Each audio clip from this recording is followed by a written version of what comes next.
कि आप पर आरोप लगा है कि मस्जिद के अंदर मीटिंग किए हैं समाजवादी पार्टी का, इसको लेकर बीजेपी विरोध कर रही है कि मस्जिद को समाजवादी पार्टी का ऑफिस आपने बनाया है। फिर बोलो सर, आपने जो कल पार्लियामेंट बॉक्स में मीटिंग करी उसको लेकर बीजेपी कह रही है ये पॉलिटिकल पार्टी का ऑफिस आपने बना दिया है, जो रिलीजियस इंस्टीट्यूशन है, और वो भी कह रहे हैं आज प्रोटेस्ट में वो भी जाएंगे आज। मैं आपका धन्यवाद देता हूं। आप लोग भी बीजेपी के चक्कर में फंस गए।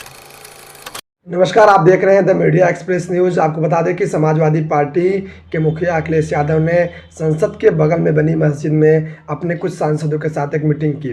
उस मीटिंग में भारतीय जनता पार्टी के तमाम नेताओं ने उन्हें घेरा। यहाँ तक आपको बता दें, डिप्टी सीएम ब्रजेश पाठक ने कहा कि समाजवादी पार्टी नहीं बल्कि एक नमाजवादी पार्टी है। उन्होंने कहा कि संविधान में साफ तौर पर लिखा है कि धर्म स्थल पर धर्म को राजनीति से नहीं जुड़ना चाहिए, जो कि बार बार अखिलेश यादव कर रहे हैं। हम संविधान का उल्लंघन कर रहे हैं, उन्हें संविधान पर विश्वास नहीं है। इसका जवाब देते हुए अखिलेश यादव ने कहा कि हम उस आस्था के साथ रहते हैं जहां पे आस्था जोड़ी जाती है, जहां आस्था एक दूसरे लोगों को जोड़ती है, हम उसके साथ रहते हैं। भाजपा यही नहीं चाहती कि आस्था जुड़े, लोग एक दूसरे के साथ जुड़े रहें। आपको बताएंगे पूरी खबर कि अखिलेश यादव के तमाम सांसदों के साथ मस्जिद में एक अखिलेश यादव ने कहा कि हम उस आस्था के उन सभी धर्मों के साथ हैं, उन आस्था में जिन आस्था से लोग एक दूसरे से जुड़ते हैं। इसी प्रकार से उन्होंने कहा हम उन सभी धर्मों को मानते हैं जहां से लोग एक दूसरे से जुड़ते हैं। भाजपा ये नहीं चाहती कि लोग आपस में जुड़े, भाजपा चाहती है कि लोग एक दूसरे के से दूरी बनती रहे। ये अखिलेश यादव ने अपने बयान में कहा। आपको बताते चले, डिप्टी सीएम ब्रजेश पाठक जी ने कहा कि अखिलेश यादव ने संविधान का उल्लंघन किया। वहीं पे एक भाजपा के वरिष्ठ नेता ने कहा कि जिस प्रकार से अखिलेश यादव की पत्नी कन्नौज से सांसद डिम्पल यादव जी मस्जिद में बैठी थी, उन्होंने आपत्ति की कि इस हालत में महिलाओं को मस्जिद में नहीं बैठना चाहिए। आपको दिखाएंगे पूरी खबर विस्तार से। देखते रहिए द मीडिया एक्सप्रेस का डिजिटल प्लेटफॉर्म। जय हिंद। क्या हुआ? क्या हुआ? सर, आपने कि आप पर आरोप लगा है कि मस्जिद के अंदर मीटिंग किए हैं समाजवादी पार्टी का, इसको लेकर बीजेपी विरोध कर रही है कि मस्जिद को समाजवादी पार्टी का ऑफिस आपने बनाया है। फिर बोलो सर, आपने जो कल पार्लियामेंट बॉक्स में मीटिंग करी उसको लेकर बीजेपी कह रही है ये पॉलिटिकल पार्टी का ऑफिस आपने बना दिया है, जो रिलीजियस इंस्टीट्यूशन है, और वो भी कह रहे हैं आज प्रोटेस्ट में वो भी जाएंगे आज।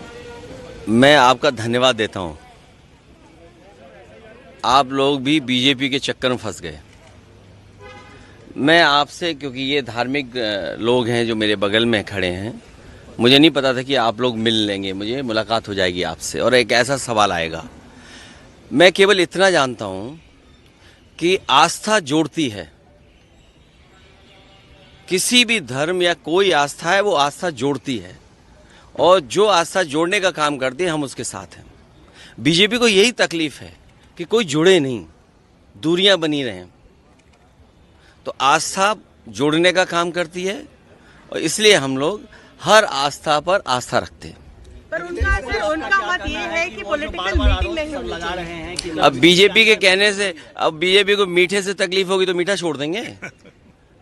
बीजेपी कहेगी नमकीन खाइए तो नमकीन खाएंगे क्या? तो बीजेपी क्या कर रही है, बीजेपी को आप भी जानते हो, बीजेपी को आप सब जानते हो। बीजेपी का हथियार ही धर्म है। सर, उनका अल्पसंख्यक मोर्चा जो है वो इस पर बीजेपी का कह रहे हैं आज वो भी जाएंगे, वो भी चाहते हैं मीटिंग करें। उनके पास ये भी संगठन है। अभी तक तो हमें ये पता लगा कि वो अंडरग्राउंड काम करते हैं, लेकिन अब इनका ऐसा भी संगठन है।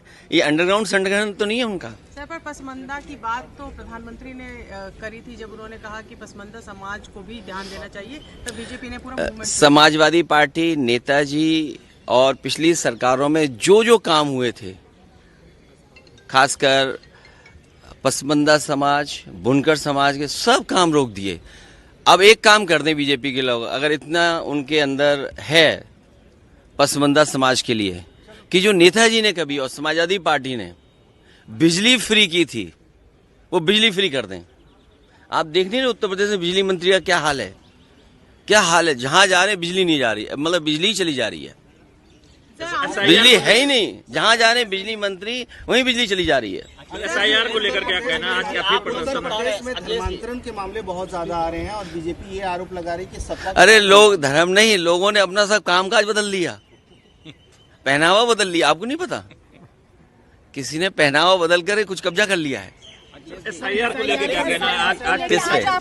बिहार में जो मतदाता पुनरीक्षण मामला देखिए, SIR उस सवाल पर हम सब विपक्ष के लोग एक साथ हैं, इसलिए क्योंकि चुनाव आयोग पे समय समय पर उंगली उठी है और उत्तर प्रदेश के चुनाव को लेकर के मैंने कई बार आपसे बोला है कि उपचुनाव देख लीजिए कि किस तरह बेईमानी की। इलेक्शन कमीशन की जिम्मेदारी ये बनती है कि ज्यादा वोट डालने आए लोग, किसी का वोट बनना ना छूटे, लेकिन इधर दूसरी एक्सरसाइज कर रहे हैं कि वोट कैसे काटे जाएं। सर, आप लगातार कह रहे हैं कि जगदीप धनखड़, अभी तक तो आप ही हमें मुद्दा दे रहे हो। सर, वाइस प्रेसिडेंट के बारे में आपने कहा है कि जगदीप धनखड़ से इस्तीफा लिया गया, फोर्स नहीं, मैंने नहीं कहा मैंने ये कुछ नहीं कहा, ऐसा नहीं कुछ कहा। लेकिन ऑपोजिशन के तमाम लोग हैं यही कह रहे हैं कि जबरदस्ती इस्तीफा लिया गया। मुझे खुद जानकारी नहीं है कि क्यों ऐसा हुआ, लेकिन ये बताया गया कि स्वास्थ्य अच्छा नहीं है। लेकिन भारतीय जनता पार्टी के लिए कोई स्वास्थ्य देखने नहीं जा रहे हैं कि आखिर स्वास्थ्य उनका ठीक है कि नहीं है।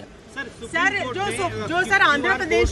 जो आंध्र प्रदेश के डिप्टी सीएम पवन कल्याण, उनका कहना है कि अब तक हमें अकबर के बारे में पढ़ाया गया, मुगल हिस्ट्री के बारे में पढ़ाया गया, अपने जो लोग थे शिवाजी महाराज जो थे उनके बारे में कभी किसी ने नहीं पढ़ाया और ये गलत है और ये पढ़ाना चाहिए था। अच्छा ठीक है, ये पार्लियामेंट अच्छा लग रहा है, ये खराब लग रहा है।